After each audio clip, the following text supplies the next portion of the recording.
Keli bendri draugai šventė tenais vestuves, gal netgi 2 vestuves. Matėm nuotraukas, po to pasilikom šiek tiek vėliau, išsirinkom kitas vietas, peržiūrim tas kitas vietas ir atvažiavom Pagilojo Šilą.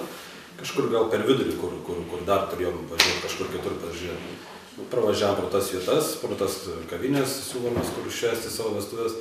Ir atvykus Pagilojo Šilą, nebesinorėjo nieko daugiau, tik pasilikti čia ir švęsti čia. O kai vestuvės praėjo, tam Pagilojo Šilė, tai pranoko visus lūkesčius, dar labiau viskas patiko. Ir aptarnavimas, ir maistas, ir miegas, ir aplinka, ramybė, šiluma, jaukumas.